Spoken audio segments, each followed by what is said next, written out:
Welcome back, everyone, to another episode of Business Talks. I am your host, Chawanne Burns.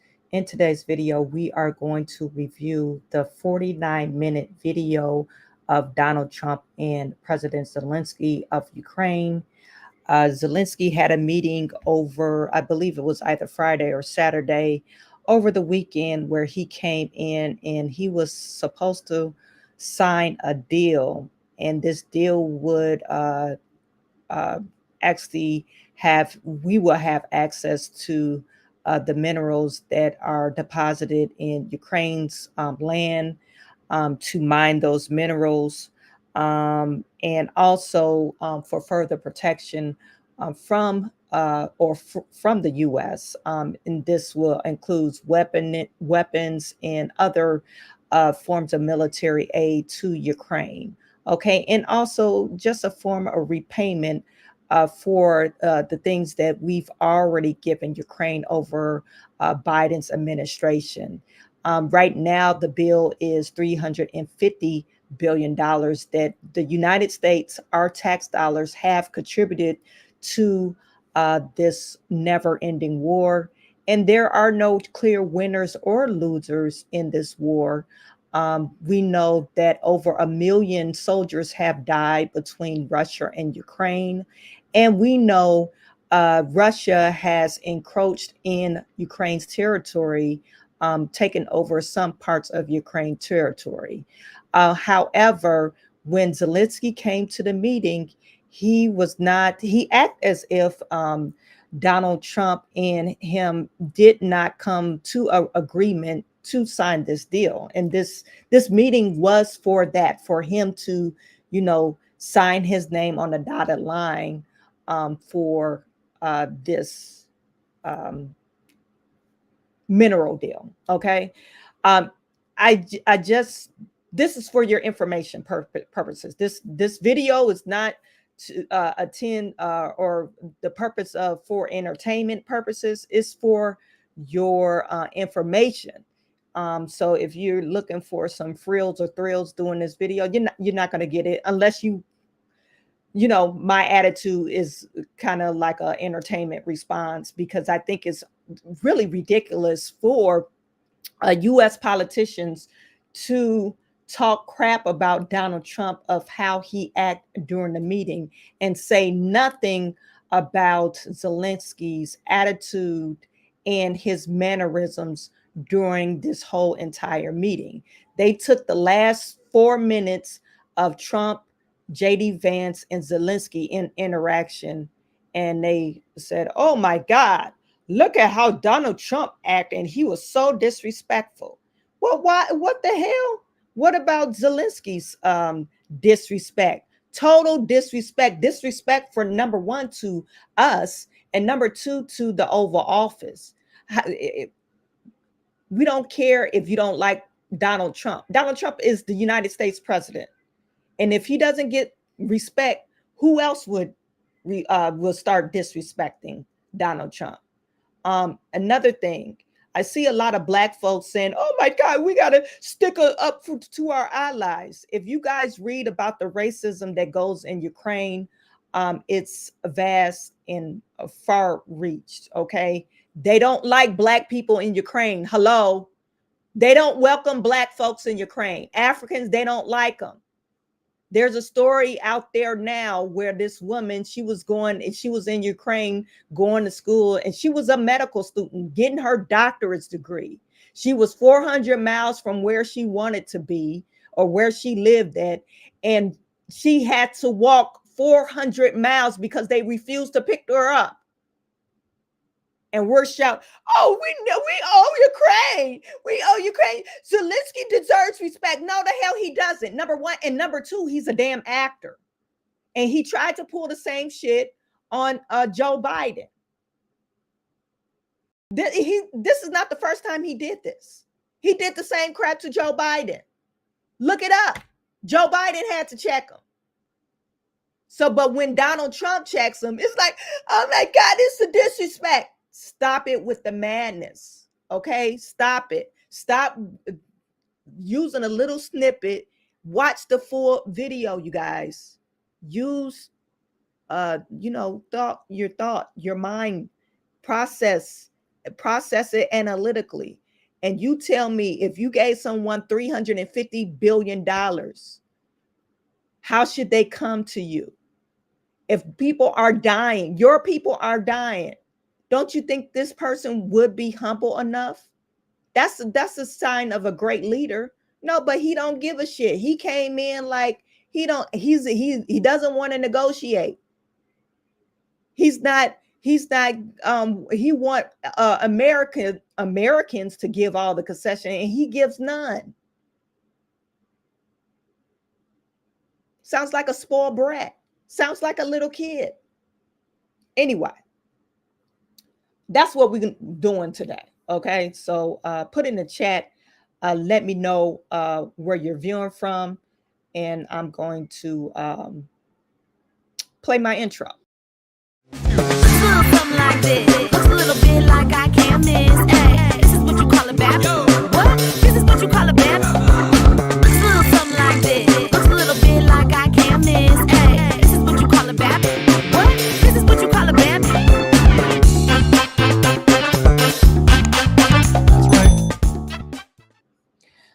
Please put in the chat. Let me know where you're viewing from. I see we have Tyrone Price tuning in from South Carolina.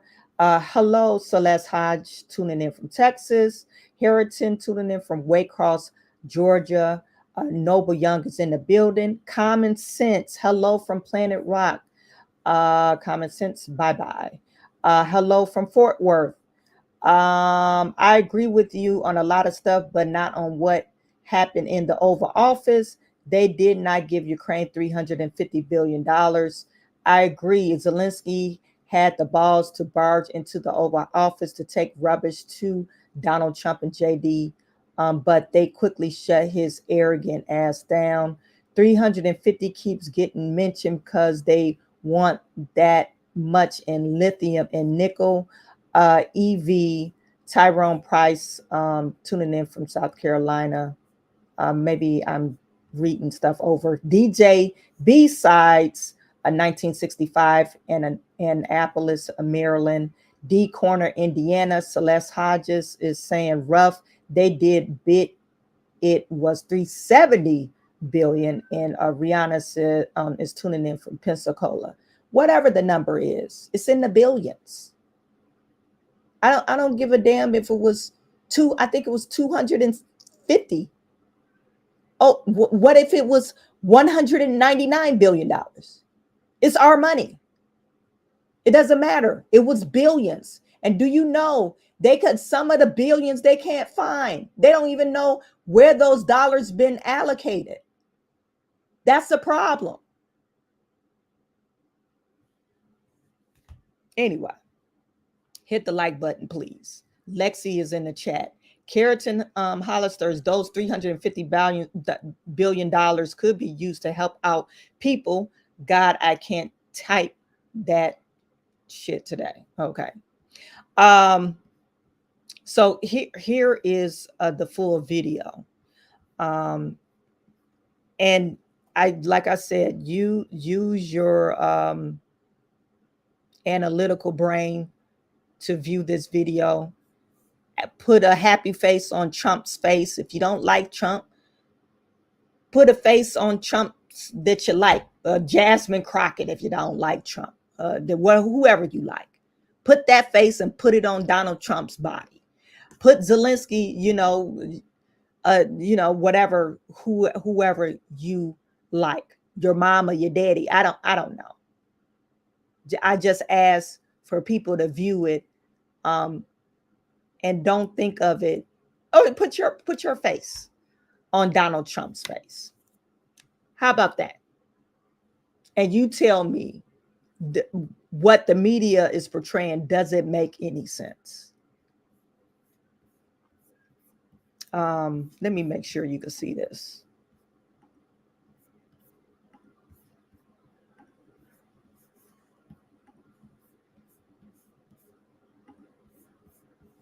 I'm going to change the view. Okay. You guys put in the chat. Let me know if you can hear this video. Well, thank you very much. It's an honor to have President Zelensky. And I got it on 1.25 speed, you guys, because I'm on crunch for time. Of Ukraine, and we've been working very hard, very close. So we've actually known each other for a long time. We've been dealing with each other for a long time, and very well. We had a little negotiation spat, but that worked out great. I think for both countries, I think for the world, actually, beyond both countries. And we have something that is a very fair deal. And we look forward to getting in and digging and working and getting some of the rare earth. But it means we're going to be inside, and it's a big commitment from the United States, and we appreciate working with you very much. And we will continue to do that. We have had some very good discussions with Russia. I spoke with President Putin, and we're going to try and bring this to a close. It's something that you want and that he wants. We have to negotiate a deal, but we've started the confines of a deal, and I think something can happen. The big thing is the number of soldiers, mostly at this point, but soldiers being killed. You're losing thousands of soldiers. So on both sides, we're losing a lot of soldiers, and we want to see it stop, and we want to see the money get put to different kinds of use, like the rebuilding. And we're going to be working very hard, but we've had a lot of very good conversations. I will say, until we came along, the Biden administration didn't speak to Russia whatsoever. They didn't speak to anybody. They just allowed this to continue. And I will say that, I'll say in front of you, you've heard me say it 1,000 times, if I were president, this war would have never happened. We would have had a deal negotiated for you without having to go through what you've gone through. But your soldiers have been unbelievably brave. We've given them great equipment, but somebody has to use the equipment. They've been unbelievably brave, and we give them great credit. This was supposed to be over very quickly, and here we are 3 years later. So I give tremendous credit to your generals and your soldiers and yourself, in the sense that it's been very hard fighting, very tough fighting. They're great fighters, and you have to be very proud of them from that standpoint. But now we want to get it over with. It's enough, right? We want to get it over with. So it's an honor to have you here. Thank you very much for coming. We're going to sign the agreement at the conference in the East Room in a little while, right after lunch. And we'll be having lunch together. We're also discussing some other things, and we appreciate everybody being here. It's somewhat of an exciting moment, but the really exciting moment is when they stop the shooting and we end up with a deal. And I think we're fairly close to getting that, and an honor to have you. And please, if you'd like to say something. Yeah, thank you so much, Mr. President. Thank you for the invitation. And really, I hope that this first document, will be a first step to real security guarantees for Ukraine, our people, our children. I really count on it. And of course, we count that America will not stop support. Really, for us, it's very important to support and to continue it. I want to discuss it with details further during our conversation, and of course, the infrastructure or security guarantees. Because for today, I understand what Europe is ready to do, and of course, I want to discuss with you what the United States will be ready to do. And I really count on your strong position to stop Putin. And you said that enough with the war. I think that is very important, Ben, to say these words to Putin at the very beginning of war, because he is a killer and terrorist. But I hope that together we can stop him. But for us, it's very important to save our country, our values, our freedom, democracy, and of course, no compromises with the killer about our territories. But it will be later. And of course, what I wanted, we spoke about it by phone with you about the drones production. We have very good drones production. I think the best one in the world for today because of the war.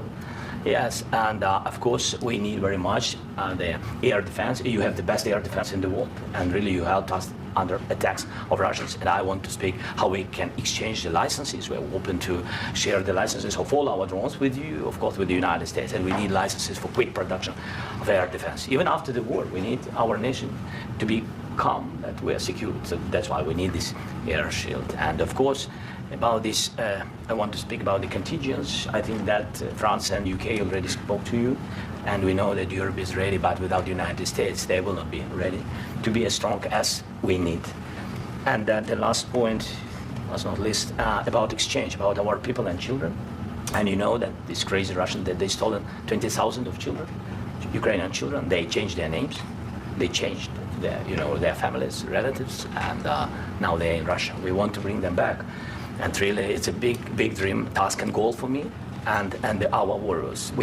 By the way, Mr. President, we exchanged, released more than 4,000 warriors from Russian prison, but there are thousands more in the prison. I wanted to share with you some images, how it's, just, can So he's speaking of the children. I don't know if you guys watched Tucker Carlson interview. This is how propaganda is spread. You get one side of the story and you don't listen to the other side.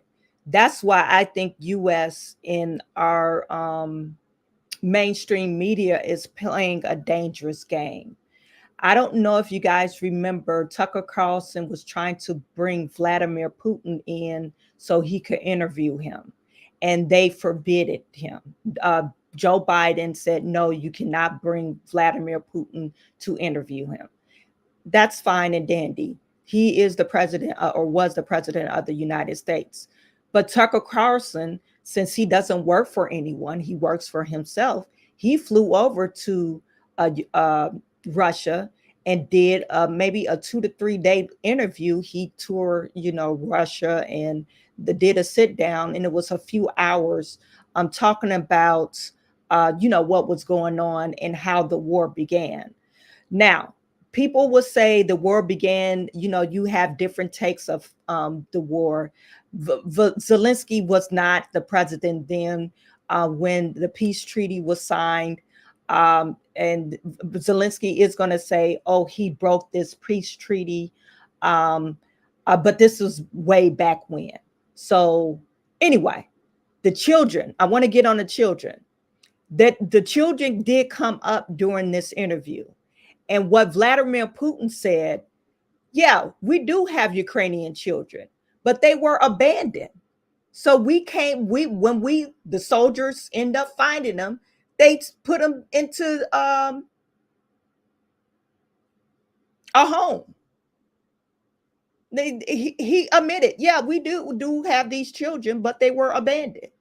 They said they didn't know where their mommy and daddy was. So they put them into an agency to get adopted out. Zelensky is claiming that no, they stole the children and renamed them. Okay, we are in your land, taking over, and we're stealing your children. So where's the mommies and daddies at? You guys, there's video. As a matter of fact, since we're talking about it, this is going to come up during the interview. There's a video of Ukrainian soldiers going around just picking up young men and taking them in and putting them on the front lines. And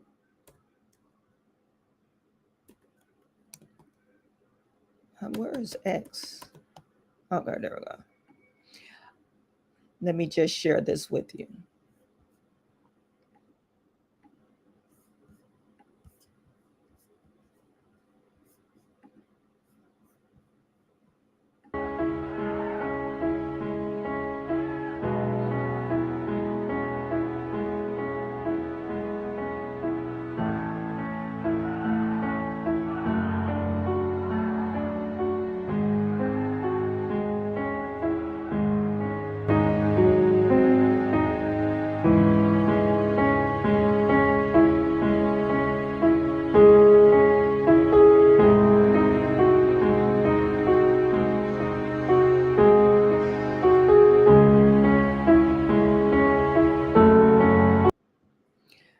And all this is just Ukrainian soldiers confiscating or going around to people's houses, knocking on doors, and taking young men and putting them on the front line. If you just view X and type in Ukrainian wars, there's different Ukrainians and people that live in the U.S. now, and just talking about Ukraine in the Ukrainian war, how they despise Zelensky. This is not made up. This is not on CBS, NBC, MSNBC. This is actually on, somebody's Twitter account. There was another video I came across. She said she used to be on stage with Zelensky. Zelensky is a paid actor. So he's trained to act, so he comes in, he's trying to, persuade the media, hey, this is what is happening. I don't think it's nothing wrong with that, but he's trying to persuade, to garner the US, and we're not talking about Trump. He wants to garner our support. And we need to say, oh my God, and plead with Donald Trump. Oh my God, we do need to save the 20,000 children that Russia, the evil Putin, stole the children and renamed them. To do what with them? To create super soldiers. To create super soldiers. But he's not telling you that he canceled the election because they have what you call what is it called? When it's wartime, they call it something. So he's able to cancel the election. So they cancel the election so he could stay president. And then he also is not telling you, hey, we're going around stealing our own people and putting them in the war, making them fight the front lines.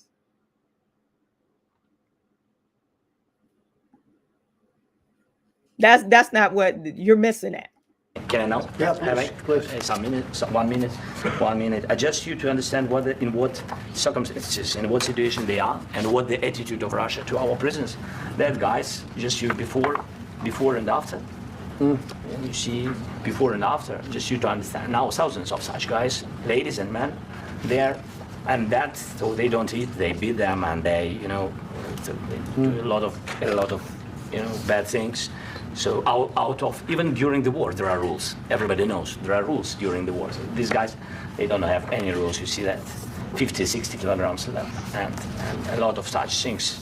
And I didn't want to show you what the changes with images of children, because I will just share with you. And I mean, it's looking tragic. Yeah, that's tough stuff. Yeah, I wanted very much to give you, and you see it. Yeah. This is pastor, by the way. They stolen pastors, because it's not Russian church. They stolen pastors and moved pastors to the prison. We, at the end of last year, we brought 3 pastors, and we could exchange them. And this is pastor, you see. Yeah, that's tough. Yeah. So I mean, this I wanted to show you, and this. So thank you very much. We want to get that ended, right? Yeah, of course. We And want. I think we will. And We have to, of course. do you have any questions, please? Thank you, Mr. President. With the, how much money is the U.S. going to put into the fund that is being created today, and how does this provide long-term security for Ukraine? Well, we don't know exactly how much, because we're going to be putting some money in a fund that we're going to get from the raw earth that we're going to be taking and sharing in terms of revenue. So it's going to be a lot of money will be made from the sale and from the use of raw earth. And as you know, our country doesn't have much raw earth. We have a lot of oil and gas, but we don't have a lot of the raw earth. And what we do have is protected by the environmentalists, but that could be unprotected. But still, it's not very much. They have among the best in the world in terms of raw earth. So we're going to be using that, using it for all of the things we do, including AI and including weapons and the military. And it's really going to very much satisfy our needs. So it's something that just worked out really well. We have a lot of oil, and we have a lot of gas, we have a lot, but we don't have raw earth. So this has just about every component of the raw earth that we need for computers, for all of the things we do. This puts us in great shape. And long-term security for Ukraine. How does this provide? I think they're going to have great long. I think once we make the agreement, that's going to be 95% of it. They're not going to go back to fighting.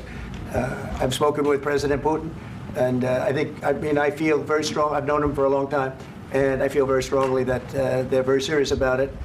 And we'll make a deal. And when the deal is made, I don't think we talk about security. Everyone's talking about the other day. All they talked about was security. I said, let me make the deal first. I have to make the deal first. I don't worry about security right now. We have to have a deal, because right now, last week, 2,000 soldiers died on both sides. 2,000, and they're losing 1,000, 2,000, 3,000 a week. So as we sit here and we talk, people are getting shot and dying on the battlefield. And they're not American soldiers, but they're Russian soldiers and they're Ukrainian soldiers, and we want to be able to stop it. And we want to be able also to spend money on other things. We don't want to. This is a tremendous amount of money, and what the Biden administration did was terrible. They were giving money, but they had no security on the money. Europe, as you know, gave much less money, but they had security. It was in the form of a loan. They get their money back, and we didn't. And now at least we're protected, because the American taxpayer has to be protected too. But this is an incredible agreement for Ukraine, because we have a big investment in their country now, and what they have, very few people have.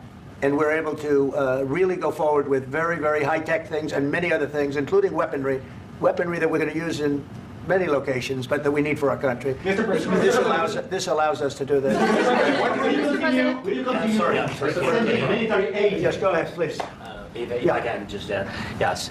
In the document, there is one of the very important points if we speak about business and investment. We never had LNG terminals in Ukraine. This document will open. I mean, the next documents, but anyway, here we see in the framework, we see a really good will for this. LNG terminals for us is very important, and I think for security of European continent. We have the biggest storage, gas storage. We have the biggest in Europe. Yes, yes, and we can use it. Use it for LNG. Use it for LNG, and we will do it. And really, we can help Europe, because Europe really helped. President Trump said that they made less support, but they are our friends and they are our very supportive partners. They really gave a lot, Mr. President. They did. They gave a lot, but they gave much less. No. Much less. No. Yes, they have gave much less. Matter of fact, U.S. is number one, and we outgiven Ukraine probably 20 times as much as the EU. And I could pull those numbers up while they're still talking, but United States is the leader of giving Ukraine, okay? This is not a made up number. No. Okay.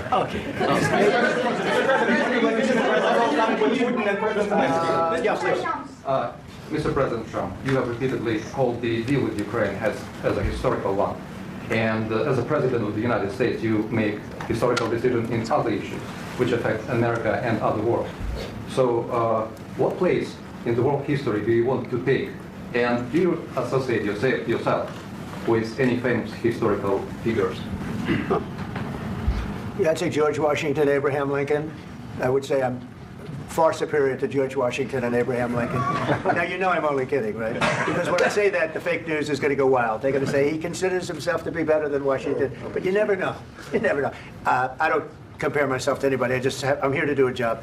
We've had a great 35 days or whatever it might be, a month, a little more than a month. We've accomplished tremendous amounts. Not only this would be a very great achievement if we could get the war stopped and get them back to normalization. I think that's going to happen. We've had very good talks on both sides, as you know, but I think we've done a very good job, just generally. If you look at all of the things we've done in 30 days, they're saying there's never been a opening for a president.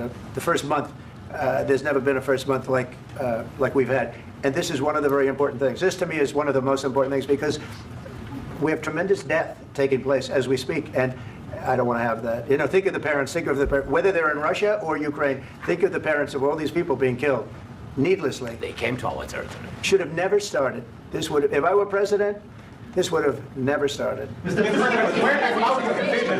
President, will you continue sending military aid to Ukraine after the U.S. signs this agreement with Ukraine? Yeah, we're going to be continuing. President Zelensky, do you feel like the U.S. is on your side, that the President Trump is on your side at this moment?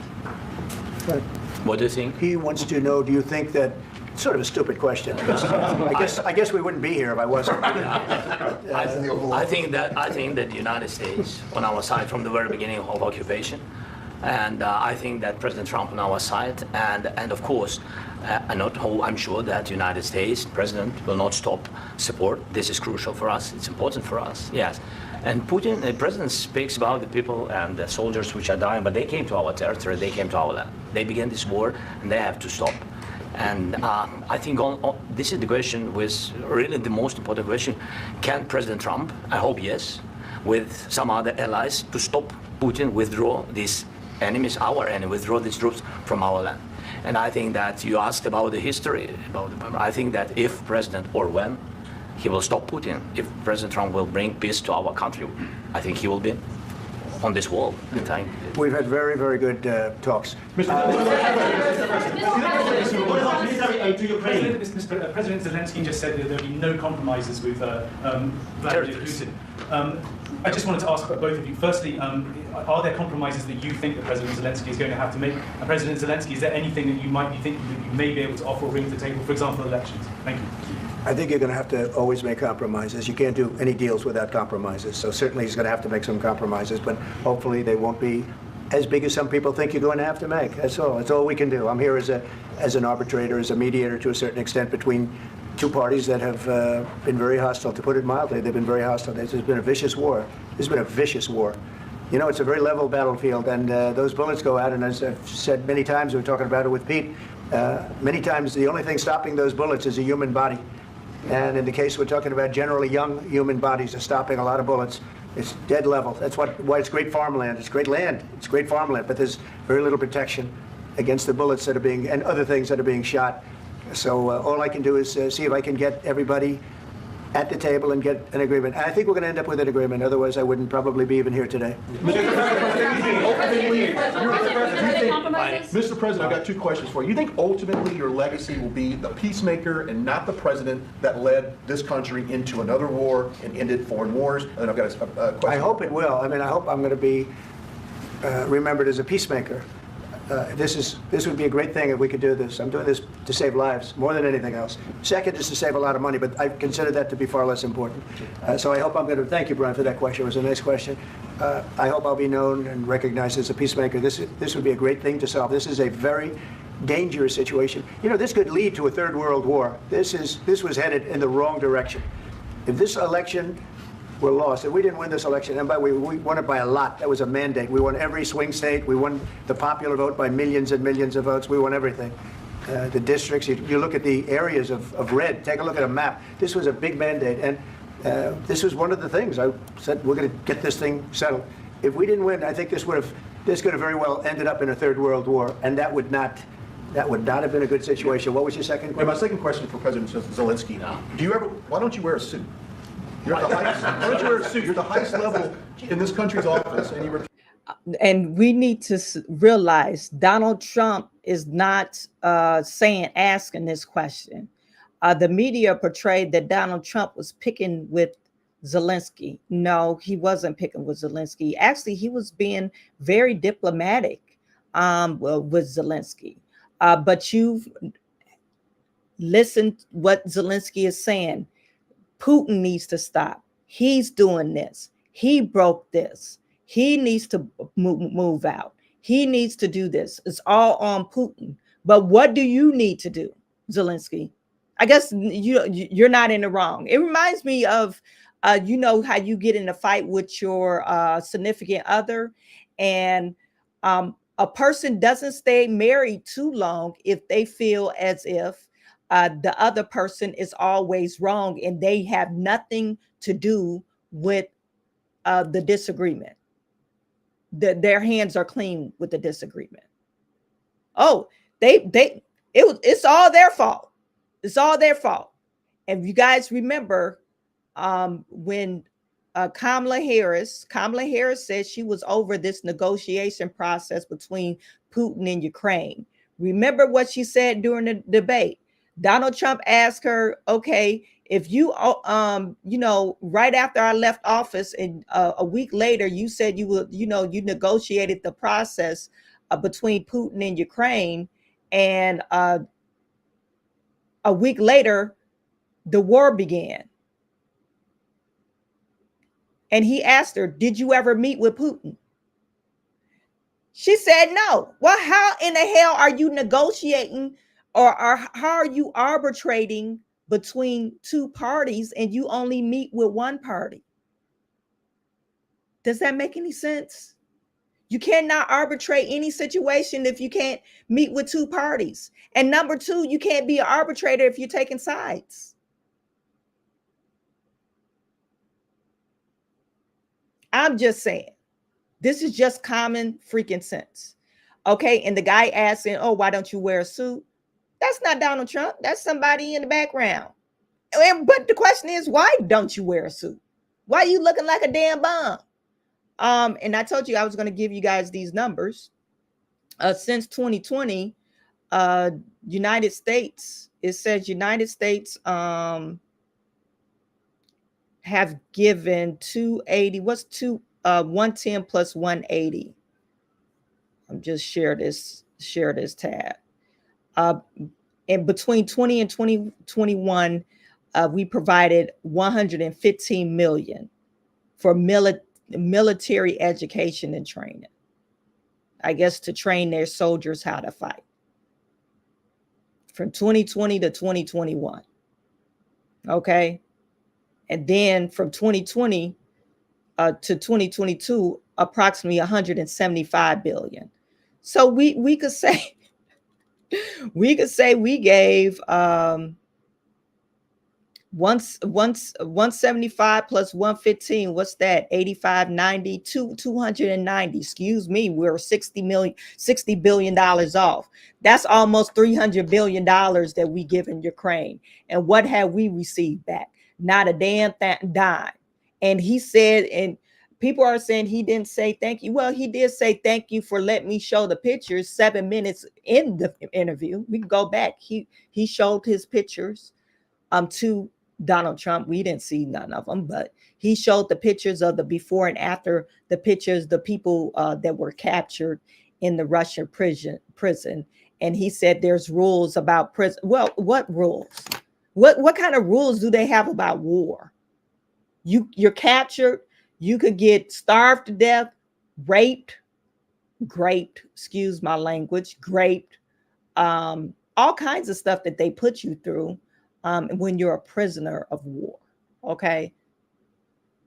They're not going to put him up in a hotel. I don't know what Zelensky, who told him about war. He has no military experience. Only military experience he probably has or have had was acting. And most of his acting was dancing in high heels. Tell me where I'm wrong. You find me a video of Zelensky not dancing in high heels, I give you $100.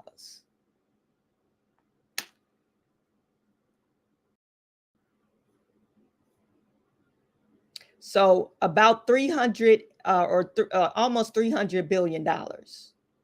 Not too shy off of 300. People are saying 350 billion. Stand corrected. About 290, 295. Okay. And most of the money, we don't know where it went to. We just don't know. And on top of that, we've been giving them missiles. Not only we've been giving them money, but weapons as well.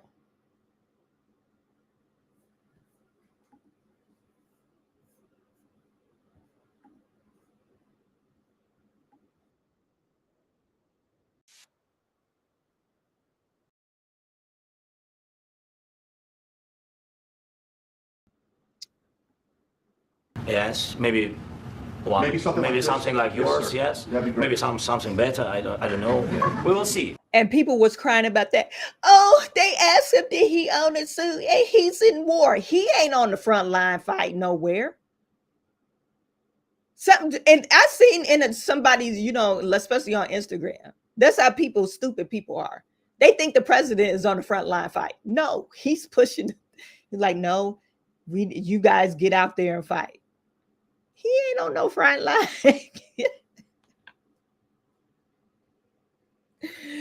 I actually see, and I'm not lying. I've seen people saying, how dare they ask if he has a suit? He's at war. So when do the president stop wearing suits because they're in war? He's not on the front line. He's telling people, his generals, to go. He's not able to take that. He's an actor, you guys. He has no military experience. This is how naive people are. And they believe whatever Jasmine Crockett says. Jasmine Crockett, this fool gonna say, this man, he's at war and he deserves the respect of the United States. No, he deserves to respect us. Only reason why they have survived this long is because of the United States tax dollars. And I didn't even know that we trained them. Our military was training them on military things. So yeah, they deserve, he at least could wear a suit to the Oval Office. It's a big money laundering scheme, you guys. Reason why we see, and then we have the poorest people, the poorest people in the hood say, oh, we love Ukraine. If you go over to Ukraine, you can't even catch a cab in Ukraine. That's how stupid we are. You can't even get a cab in Ukraine because you black. And you talk about, oh, we need to save Ukraine. Zelensky been through so much. Zelensky ain't been through shit. He posing last month. He was posing on Vogue. Him and his wife was posing on Vogue. Matter of fact, he had the same damn shirt on. He posed on Vogue. I'm not lying. You guys look it up. He had a front page cover on Vogue. This is your wartime president. And he's so busy with the war. You guys get you know what? Get out of my comments for real. Get out of my comments because I can't take it. Somebody that's been at war, if you talk to military veterans, this is nothing to be boast about because you see death. You're on the front lines and you seeing it all the time, and it's very traumatizing. Does he act like it's traumatizing to him? No, because he's ordering people around him, pointing his finger around. He has, it's a disassociation type of process with him because he's not on the front line. He don't know. That's why they're, Jasmine Crockett, Elizabeth Warren, Mitch McConnell, all these warmongers are so easily to say, we must fight. We need to save these people because they never been at war before. They never seen trauma. And that's why I can't say anything. I mean, I can just imagine that they coming to my home and picking up my kids and saying, oh, you need to get a gun and fight on the front line. Let alone being on the front line. Maybe something cheaper than, yeah. Thank you. Thank you, President Trump. You said yesterday that you... Are you going to send more arms to Ukraine in case there's no peace? Yeah, we're going to have arms to Ukraine, yeah, sure. Hopefully I won't have to send very much because hopefully we're going to have it finished. We're looking forward to finishing this quickly. We're not looking forward to sending a lot of arms. We're looking forward to getting the war finished so we can do other things. But we very much appreciate the agreement because we needed what they had, and we're treating, our country is now treated fairly. Biden didn't do that. He didn't know what the hell he was doing. This should have never happened. This should have never started. But, sure, the answer is yes, but hopefully we won't have to send much because I'm looking forward to getting it done quickly, very quickly. Does that mean you'll provide security guarantees, Mr. President? I don't want to talk about security yet because I want to get the deal done. You fall into the same trap like everybody else. A million times you say it over and over. I want to get the deal done. Security is so easy. That's about 2% of the problem. I'm not worried about security. I'm worried about getting the deal done. The security is the easy part. Security is very nice. Everybody stopped shooting. And now will Europe put people there? I know France is going to. I know the UK is going to. I know other countries are going to, and they happen to be right next door. We haven't committed, but we could conceivably. We have security in a different form. We'll have workers there digging, taking the raw earth so that we can create a lot of great product in this country. So in that sense, you have something, but we haven't determined that yet. I will say, in speaking to France and in speaking to, and they were here, as you know, last week and just the other day, they have committed to a lot of security. I don't think you're going to need much security. I think once this deal gets done, it's over. Russia's not going to want to go back, and nobody's going to want to go back. President When Zelensky this shaking deal his head. ends, I really believe this deal is going to be over. Question? Yeah, please go ahead. Go ahead. Thank you, sir. Mr. President, thank you. You had Joseph Macron and Keir Starmer at the White House this past week, both of whom praised your courage and conviction to lead the pathway towards peace. Yes. Part of that involved, though, re-engaging Russia in diplomatic relations, something that previous leaders lacked the conviction to do so. What gave you the moral courage and conviction to step forward and lead that? Well, I love this guy. Who are you with? One American News, sir. Well, that's why I like him. One American News does a great job. I like the question. I think it's a very good question. It's a pathway to peace. It's a pathway to getting something solved.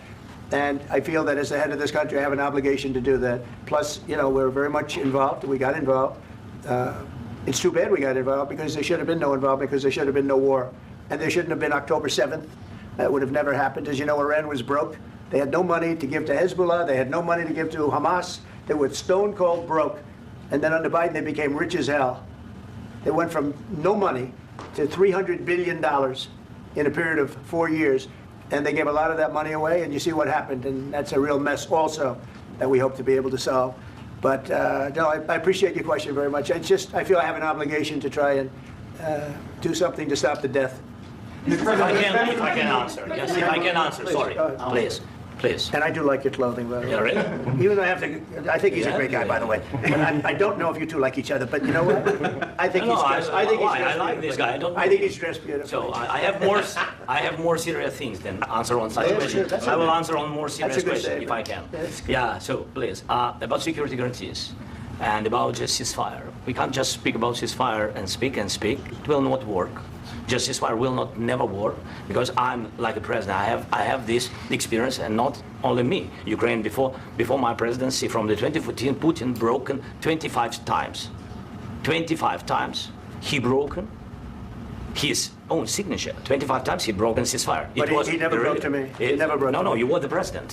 You were the president during. He never broke to me. In 2016, you've been the president, Mr. President. You've been the president, but he had, of course, not with you, but he had during those periods. He had conversations with our side, and we had Normandy format. The France, Germany, Ukraine, and Russia, and he broken 25 times. That's why we will never accept just ceasefire. It will not work without security guarantees. Security guarantees, maybe President is right about this document and other, but this document is not enough. Strong army is enough, because his soldiers afraid, Putin's soldiers afraid of our soldiers when we're strong enough. If we are not strong enough, if we are empty, if our storage is empty, we can't defend our land. Today, he knows that we have, all the world knows that we have meeting, yes? Why he's using ballistic? Putin today using ballistic on our hospitals, schools, and etc. Ballistic. So he knows that we are here, and that President Trump is really have goodwill to stop this war. And you hear now the president. So why he's using? So he doesn't want to stop. He doesn't want. But I hope that we will do it. Really, we'll do it. Security. When we speak about security guarantees, when the Europeans are ready for contingents, they need USA backstop. If there will not be United States, we will not never have any contingents, strong contingents from the Europeans, because they don't want to divide alliance, connection between the United States and the main and strongest ally and Europeans. And this is crucial, this is important. That's what we want to speak about very much. This is very important. And air defense. So air defense, really, we have big deficit with all these systems, and we need to provide this. We need it very much. Otherwise, Putin will never stop. And we'll go further and further. He doesn't want. He hates us. It's not about me. He hates Ukrainians. He thinks that we are not a nation. He thinks, and he shared these thoughts. I think maybe with your team also. I don't know. But with all the Europeans, in media, officially and not, he always said that there is no such country, such nation, such language, and such life like Ukrainian. No, he really doesn't respect all the Ukrainians, and he wants to destroy us. So you guys do me a favor. When you get a chance, type in your Google browser interview between Putin and who was I talking about? Putin and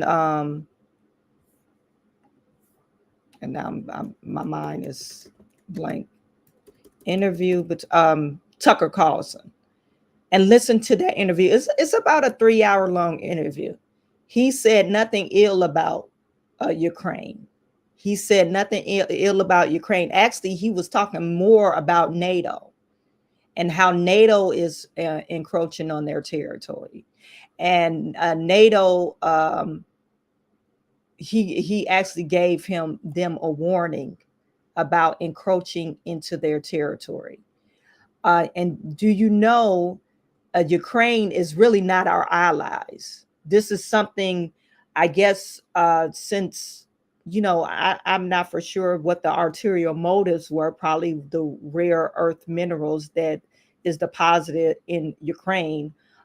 So our presidents always, I guess, protected Ukraine, but they're really not our allies. They're not in NATO or anything like that.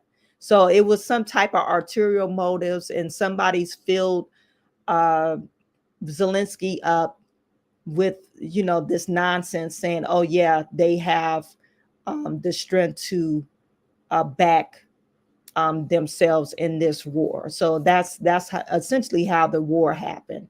Now, as far as this peace treaty, the peace treaty, they did have a peace treaty between Russia and Ukraine.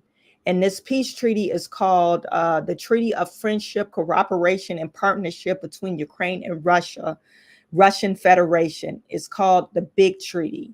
And the peace treaty expired. It was signed in 1997.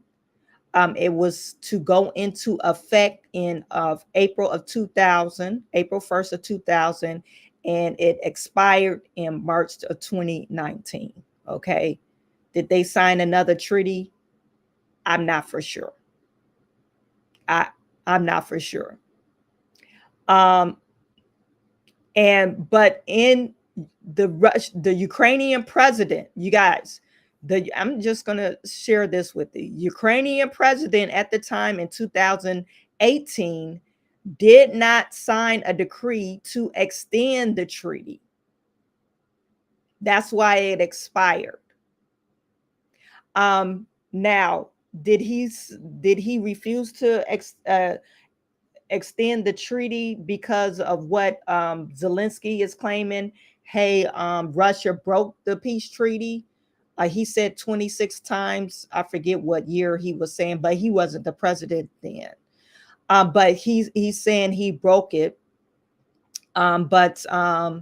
It says Russia and Ukraine relations have deteriorated since the 2014 Russian annexation of Crimea and Russian support for separatist forces in the war in Ukraine, and completely severed following Russia invasions of Ukraine. Okay, so it's been a long back and forth. Now we could say the same thing between Hamas in Gaza, the Palestinians, and Israel. They sign a treaty or a peace agreement or a ceasefire, and then somebody will break it. And then it goes back and forth for a few years. Okay. The difference between, well, there is no difference, because we're always, U.S. is always putting their nose in something. Oh, they're our allies, I guess. But why do our allies always need a whole bunch of money? Why can't we go to our allies and say, hey, give us some money? We in debt with Japan, and we got 30,000 soldiers over in Japan. And we're in debt to Japan, but they're using our military. Does that make any sense? It doesn't make any sense. So we're mad at Donald Trump for, no, you need to work off some of this, that we got our soldiers over here. You need to get rid of some of this debt that we owe you. Why not? I'm looking for somebody to tell me, why shouldn't we do it? It's only fair. But why do we have to give? Anyway, but back to Zelensky. You hear Zelensky, he's bringing up, oh, he didn't do this, he didn't do that. He said, oh, you wasn't the president. Well, you wasn't the president either. You wasn't the president when he broke these things. Why wouldn't you say, oh, we're gonna fight until the bitter end? Well, you wasn't a president then. Make your own name. You don't have to kill all your people off just to prove a point. That doesn't even make it doesn't make any sense to me. So he's bringing up old stuff, and you see him repeating. Russia is evil. They did this, they did that back 10 years ago, and we need more security. What does he call it? Security, other than, just sign a ceasefire agreement. And you're right, Mr. President. That's 2%. This document, maybe other documents. It's a very good start, very good, but it will not enough to stop this person. Should Russia pay to rebuild Ukraine? Mr. President, under these Should Russia pay to rebuild Ukraine? They have to pay. This question. This is the rule. This is the rule of the war. This is the rule of the war. During all the centuries, all the history, this is the rule of the war. Who began, those pay. This is the rule. Putin began this war. He has to pay all money for innovation. He has to pay. Of course, some Russian assets, what we have in Europe, about 300 billion, we can use them. We can use for innovation and buy military support from the United States also. We can do it, but it's not enough. It's not enough. Do you envision a trilateral summit with Putin and President Zelensky? Wait 1 second. I asked this question that you didn't like because I wanted to know if you want to position yourself in the middle between Russia and Ukraine, or on the Ukraine's. No, I'm in the middle. I want to solve this thing. I'm for both. I want to get it solved, and it's wonderful to speak badly about somebody else, but I want to get it solved. If we can solve it, great. If we can't solve it, they're going to have to fight it out, and who knows what's going to happen. But I want to see it get solved. May I follow up? One more question about. Another thing we have to realize. Why would Donald Trump speak bad? Hey, I'm trying to negotiate a peace deal. Why would he speak badly about Vladimir Putin after talking to him? Hey, let's come to the table. Let's negotiate this ceasefire. This killing has to stop. So why would he say, yeah, jump on Zelensky train? Yeah, Putin is evil. That's not how you negotiate. That's just backstabbing. Oh, you think I'm evil? Okay, I'm going to show you I'm really evil. If Putin is an evil person, evil man, okay, you put it on national news saying I'm just an evil person after you called me asking me to come to the negotiation table to negotiate a ceasefire.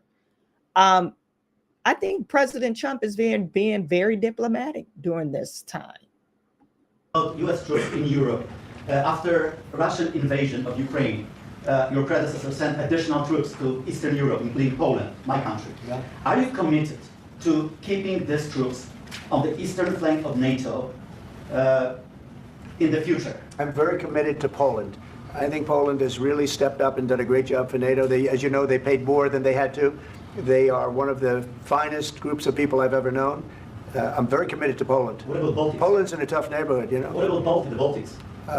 The Baltics, they got a lot of, it's a tough neighborhood too, but we're committed. We're going to be very committed, and we're committed to NATO.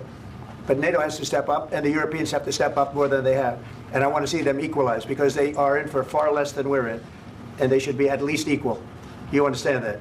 Why is the United States, we have an ocean in between, why is the United States in for so much more money and other things as Europe? With that being said, and as you said, they've also been obviously very helpful, but we have put in far more than they have, and I think they should equalize. Mr. President, Please go ahead. About the agreement again today. You see, look at Zelensky mannerisms. He's not agreeing with Donald Trump, and he thinks he has the upper hand in this. And he's showing this in the media because he wants everybody in the United States to agree with him. That's why he came with these pictures, so we could have a pulling heart and said, "Oh my God, Zelensky, he's been going through so much." Now, as far as Vladimir Putin, we could say Vladimir Putin, or I don't know what's maybe their elections is rigged, but he's been in power since 2008, and his term is supposed to last until 2022. 36. I guess because they probably got the wartime election. I guess they canceled their elections over there too. So you got two countries canceling their elections. Okay. Lenny, you're absolutely correct. And another thing, a lot of Black folks is like, oh, we're sticking up for Putin. And they failed to realize back in during the Germany Nazi war, German World War II, the Nazi Germans fled to Ukraine. You're actually Ukraine and Poland. That's why they don't like Black folks, because Nazis are living in Ukraine. And we got all these Black folks. Oh, Putin, Vladimir Zelensky, we love you. Like, come on now. It doesn't make any sense.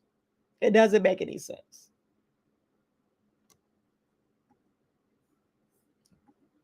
What changed between the first time that Secretary Bessent gave President Zelensky the agreement and today for the signing? We made a deal. So What was the deciding factor? I'm a business person. We made a deal. That's what changed. I didn't think we were going to make a deal, and we ended up making the deal. So that changed. Mr. President, why and how do you envision a trilateral summit with President Zelensky and Putin? I don't know, but they don't like each other. I can tell you that. Okay? They do not like each other. This is not a love match, and it's unfortunate. That's why you're in this situation. The United States should not have allowed this to happen. Okay? The United States, run by a man that didn't know much. I'm going to be very nice. Run by an incompetent person, very incompetent person, should never have allowed this to happen. I've stopped wars. I've stopped many wars. My people will tell you, I stopped wars that nobody ever heard about. I stopped wars before they ever started. You can look at some of, I could give you a lot of nations that would tell you right now they were probably going to war. I could tell you right now there's a nation thinking about going to war on something that nobody in this room has ever even heard about. Two smaller nations, but big, still big. And I think I've stopped it. But this should have never happened. Sorry, just a second. About any negotiations. First of all, I want really to tell you, and I think that everybody understands that Ukraine, more than Ukrainians, nobody wants to stop this war. But at the future, any negotiations, it's understandable that two sides of the war, not Russia and the United States, because this is not the war between Russia and the United States. This is war of Russia against Ukraine and Ukrainian people. So these two sides will be at the will be at the negotiation table. Then of course United States, like the strongest partner of the Ukraine, and of course Europe. I think Europe is very important. I want to speak about it with the president. Yes, Europe is very important for us because we really defend Europe for today. All Europeans really recognize that we are defending the line, and they have real life, and our people are dying. That's why they helped us. And also, it's about the need. Yes, between, like the president said, you have big, nice ocean. Yes, between us. But if we will not stay, Russia will go further to Baltics and to Poland, by the way. But first to the Baltics. It's understandable for them because they've been in the USSR. You know, they've been one of the republics of the USSR, and Putin wants to bring them back to his empire. It's a fact. And when he will go there, if we will not stay, you will fight. Your American soldiers. It doesn't matter. Do you have ocean or not? Your soldiers will fight. Mr. President, would you be willing to visit Ukraine, maybe Kyiv or Odessa, which is known to be a dirty area of the Black Sea? It was my question. I'm sorry. I don't want to talk about Odessa now. Let's not talk about Odessa. I want to talk about making a deal, getting peace. We don't have to talk about Odessa, but a lot of cities have been destroyed. A lot of cities that are not recognizable. There's not a building standing. No. And a lot of things. Mr. President, you have to come and to look. No. We have very good cities. Yes, a lot of things have been destroyed, but mostly cities alive, and people work, and children go to school. Sometimes it's very difficult, sometimes closer to front line. Children have to go to underground schools or online, but we live.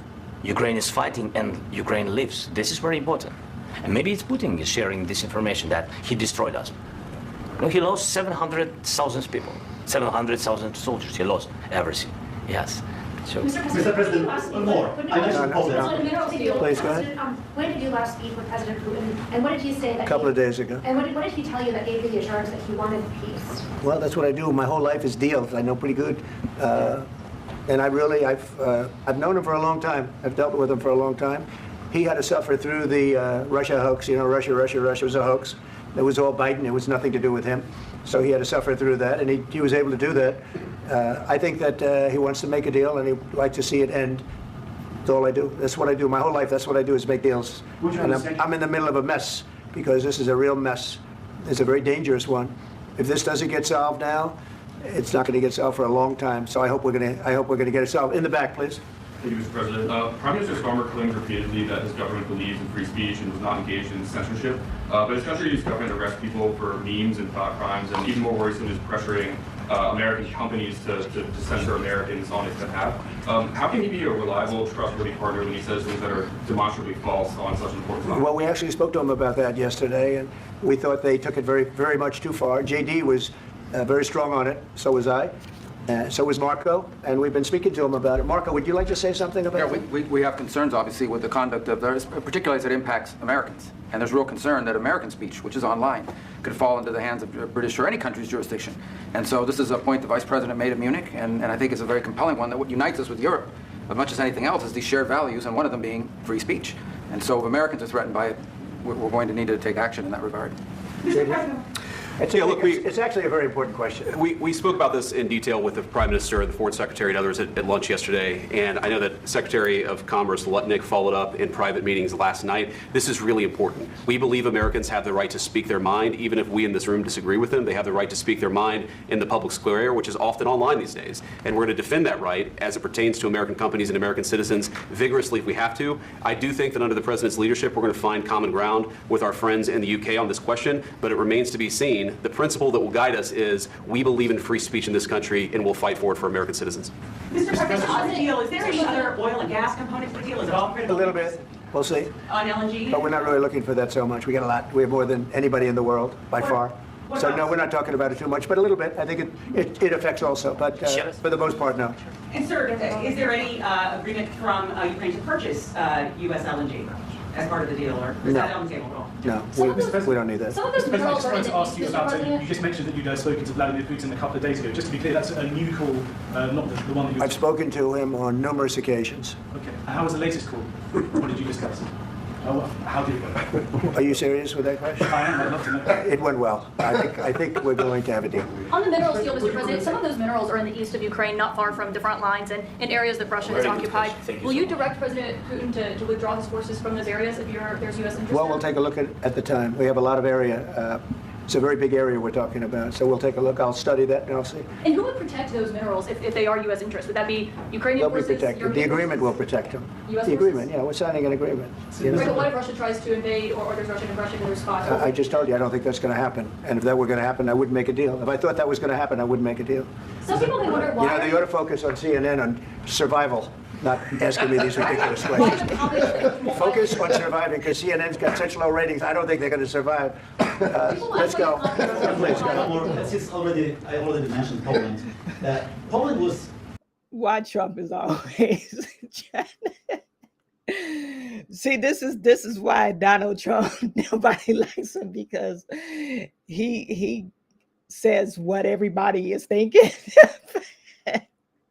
He's bold enough to say it. I thought it was hilarious. But anyway, this is where it gets off the rails, okay? I think Zelensky postured himself as, hey, we need more than what we agreed to. This is my take. Zelensky postured himself as, we need more than what we agreed to. We didn't agree to what you said. What we said,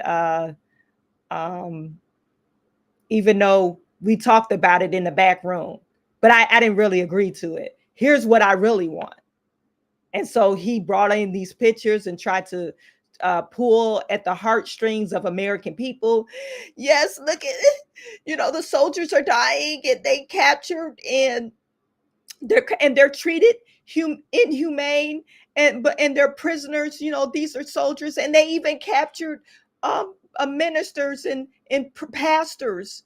Okay, this is what he's claiming. So he's saying that these people are captured, and so he postured himself throughout the meeting. Russia is evil. He's broke the agreement. throughout these years, prior to me being president, prior to you being president, he will not be stopped unless we have more concessions. We need American. I think he's going as far as not only we need Americans' money, we need your troops to be involved. That's what I'm thinking. You guys, do you get the same message from Zelensky? And Donald Trump is like, no, we have this deal and we're going to sign this deal because that's what we talked about in the back room. And this ceasefire, we're going to have this ceasefire. And I believe this is Vladimir Putin wants a ceasefire as well. Okay. That's what I got from the whole meeting. Zelensky, no, I'm not agreeing to it. And Trump is being very diplomatic. Trying to, we're negotiating and we had this deal that we negotiated.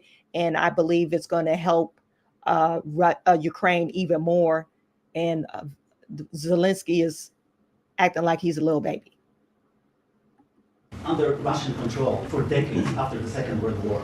When I was a kid, I looked at the United States not only as a most powerful country, richest country in the world, the country that has great music, great movies, great muscle cars, but also as a force for good.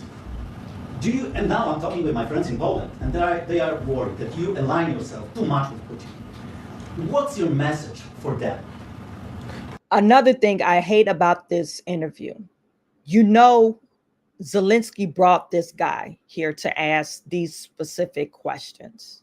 Instead of Zelensky having the balls to answer these questions, he brought these news reporter in and said, hey, this is what I want you to ask him.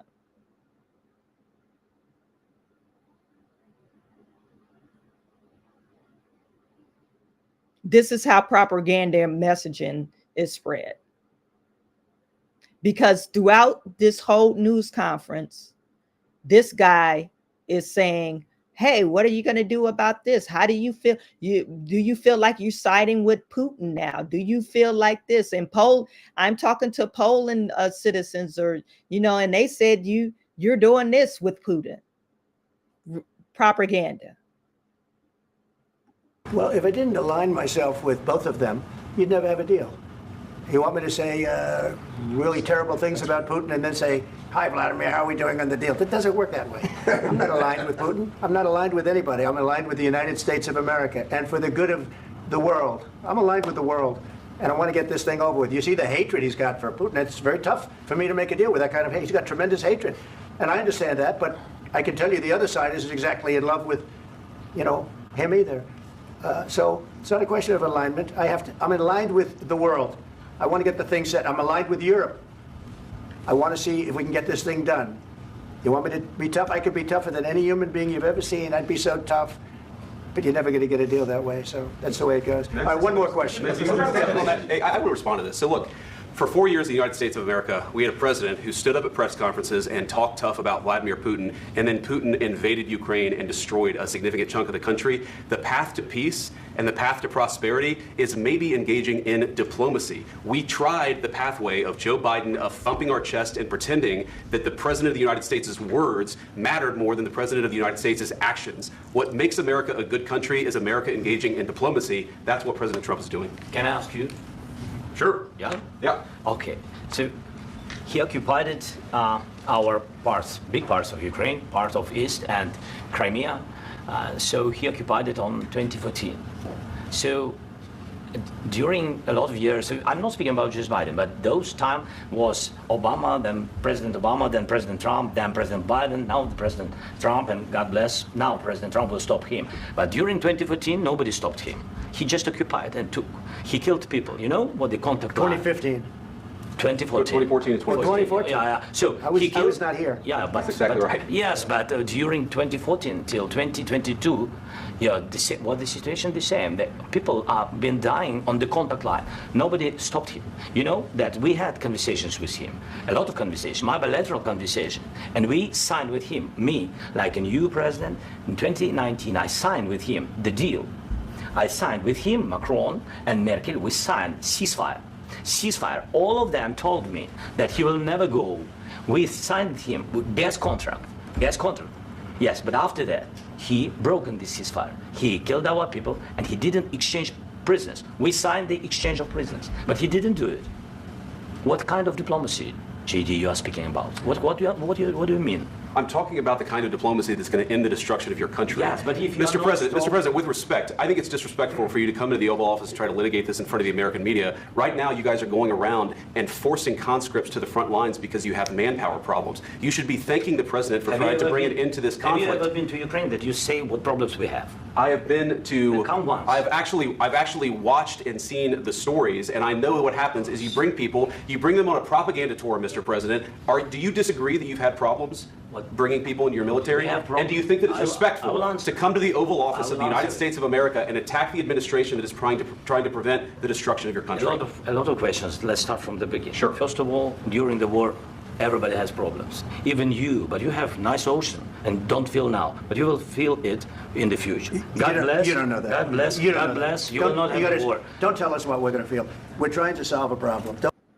This is where I think JD Vance was absolutely correct. You don't know what the hell we know you have problems because we know it's over 1 million bodies than was killed in this active conflict, this war that you ensued through in the last 4 years that Joe Biden didn't negotiate, and Kamala Harris claimed that she was at the negotiation table and tried to stop it, and you didn't stop nothing because you didn't talk to Vladimir Putin. Yeah, we know that you are absolutely lying when you say you don't have problems and you try to bring up Americans' problems with our military, but we're not in no war. And we have the money to sustain a war. You don't. Don't tell us what we're going to feel. I'm not telling you. Because you're in no position to dictate that. Remember this. You're in no position to dictate what we're going to feel. We're going to feel very good. Feel influenced. We're going to feel very good and very strong. You will feel influence. You're right now not in a very good position. You've allowed yourself to be in a very bad position, and he happens to be right about it. From the very beginning of the war. You're not in a good position. You don't have the cards right now. With us, you start having cards. Right now, you don't. You're playing cards. You're playing cards. You're gambling with the lives of millions of people. You're gambling with World War III. You're gambling with World War III. And what you're doing is very disrespectful to the country, this country, that's backed you far more than a lot of people said they should have. Have you said thank you once this entire meeting? No, in this entire meeting, have you said thank you? You went to Pennsylvania and campaigned for the opposition in October. Offer some words of appreciation for the United States of America and the president who's trying to save your country. Please, you think that if you will speak very loudly about the war, He's not speaking loudly. He's not speaking loudly. Your country's in big trouble. Can I answer? No, you've done a lot of talking. Your country is in big trouble. I know. You're not winning. You're not winning this. You have a damn good chance of coming out okay because of us. Mr. President, we are staying in our country, staying strong from the very beginning of the war. We've been alone, and we are thankful. I said thanks you haven't in been this alone. cabinet. You haven't been alone. We gave you, through this stupid president, $350 billion. We gave you military equipment, and your men are brave, but they had to use our military. If you didn't have our military equipment, this war would have been over in 2 weeks. In 3 days, I heard it from Putin. In 3 days, this is something maybe new. Less. In 2 weeks, of course, yes. It's going to be a very hard thing to do business like this. Again, just say thank you. I said a lot of times to American people. Except that there are disagreements, and let's go litigate those disagreements rather than trying to fight it out in the American media when you're wrong. We know that you're wrong. But you see, I think it's good for the American people to see what's going on. I think it's very important. That's why I kept this going so long. You have to be thankful. You don't have the cards. You're buried there. Your people are dying. You're running low on soldiers. Listen, you're running low on soldiers. It would be a damn good thing. And then you tell us, I don't want a ceasefire. I don't want a ceasefire. I want to go and I want this. Look, if you could get a ceasefire right now, I tell you, you take it so the bullets stop flying and your men stop getting killed. Of course, we want to stop the war. But you're saying you don't want a ceasefire. But I said to you, I want a ceasefire. with guarantees. Because you get a ceasefire faster than an agreement. Ask our people about ceasefire, what they think. That wasn't with me. For you what that wasn't with me. That was with a guy named Biden, who was not a smart person. That was with Obama. It was your president. Excuse me. That was with Obama, who gave you sheets, and I gave you javelins. Yes. I gave you the javelins to take out all those tanks. Obama gave you sheets.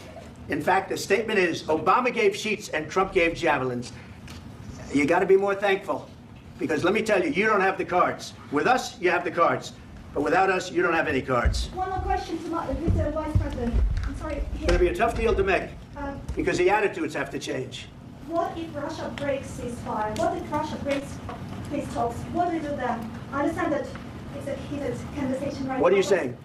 She's asking, what if Russia breaks the ceasefire? What if anything? What if a bomb drops on your head right now?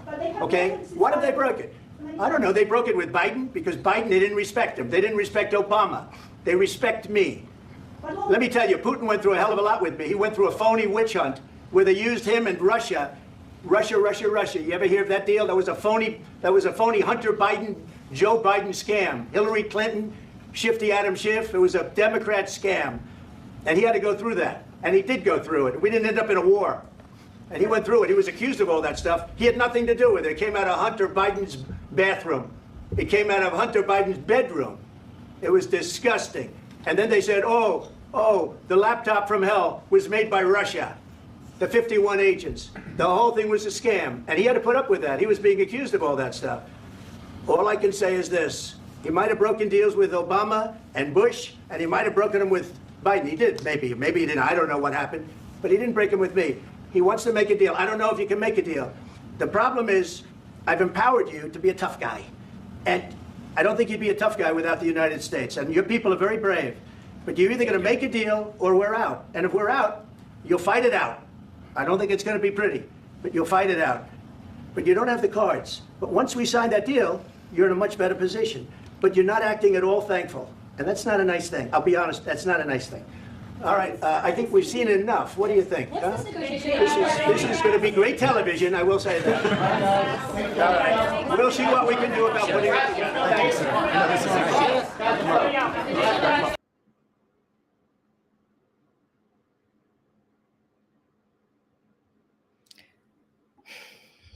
So you guys tell me what you think. What do you think about all that? I thought it was something that Donald Trump and Donald Trump and J.D. Vance, he addressed it. People don't like it. I wouldn't even say be thankful. I mean, just act like, humble yourself. You know, you acting like you get your, you know, you the HINC and HNIC in charge, and you don't hold any cards in this. You're acting like we're following your orders. No, that's not how this works. You come for us, asking for us money from us, so you need to be more humbling. And then your people are dying. And so it's like you're bringing up old stuff that happened when Donald Trump wasn't president, you wasn't president, all these things. It had nothing to do with you. And you're acting as if you can't come to the negotiation table.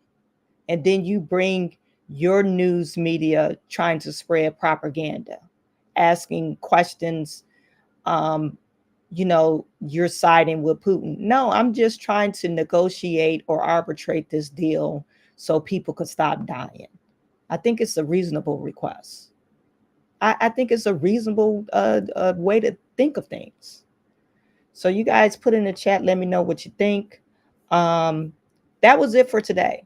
We'll probably talk more about this a little later on this week. So you guys make sure you like, subscribe, and share this video. I'm sending all my good to you. I will talk to you tomorrow.